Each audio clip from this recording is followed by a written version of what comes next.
Ito nga ang nangyari sa biyahe ko kagabi. Nakakatatlong booking pa lang ako at may pumasok na pang-apat sanang booking. Ang layo niya ay 1.3 para sana sa pick-up point. Ayon sa aking Google Map ay 9 minutes bago ako makarating sa pick-up point. At habang ako ay nasa biyahe papuntang pick-up point, ay biglang nag-text si customer na, "Kuya, nagkamali ako ng booking." Sa mga oras na ito ay 1 minuto na lang ay makakarating na ako sa pick-up point at bigla akong napahinto para tawagan si customer. Ang sabi ni customer ay nagkamali siya ng booking. Napagbaliktad niya ang pick-up point at drop-off. Kaya nag-offer sa akin si customer na sunduin ko na lang siya sa drop-off at magdadagdag na lang daw siya ng bayad. 62 pesos ang pamasahe niya at gagawin niya na lang daw na 100 pesos. Tinanggihan ko si customer sa alok niya dahil malayo ang drop-off na kung saan ay nagpapasundo siya. Nasa 25 minutes din ang biyahe para siya ay masundo sa drop-off. Bukod sa malayo, isa din sa mga dahilan kung bakit tinanggihan ko siya dahil nakikita ni Joyride sa system na baligtad ang biyaheng natapos at baka ito pa ang maging dahilan para masuspindi ako sa platform ni Joyride. Kaya napagdesisyonan kong i-request na lang kay customer na i-cancel niya na lang ang booking.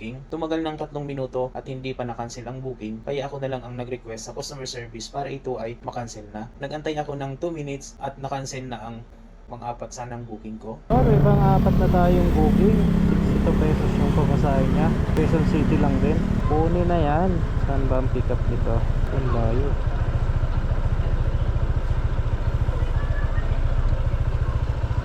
Saan ba dito?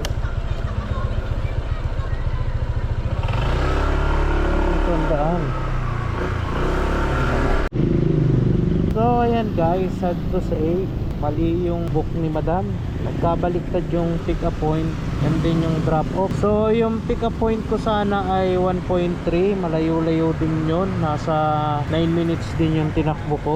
So yun nga, nagkabaliktad yung pagbubook niya. Cancel na to. So sa ganitong scenario, sayang yung gas, sayang yung pagod, diba? Tapos cancel lang. So wala tayong magagawa. Yan talaga. Tapos sa trabaho yun. So yun, pang-apat sanang booking to. So mag-aantay pa ako ng cancellation nito. Depende kung makita niya yung cancel, makita ni customer. So medyo matagal-tagal. Kung hindi, ipapakancel ko na lang to sa customer service namin. Ay nako.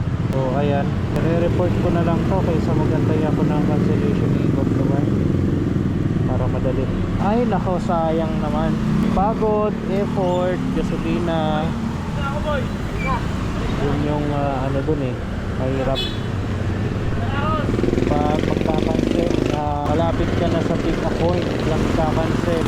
Makalipas nga ang ilang minuto at ayun nga at na-cancel na ang booking at ako ay tumuloy na at nag-accept ng ibang booking. Para sa aming mga customer at pasahero, sana tingnan yung mabuti ang booking nyo bago kayo mag-book ng MC Taxi Rider para naman hindi maabala kaming mga rider, para din hindi din kayo maabala. Sayang din po kasi ang effort, pagod, gas ng aming motor na ginagamit, lalo na kung malayo ang biyahe para kayo ay ma-pick up. Sa mga customer at riders ng MC Taxi, ingat po kayo lagi.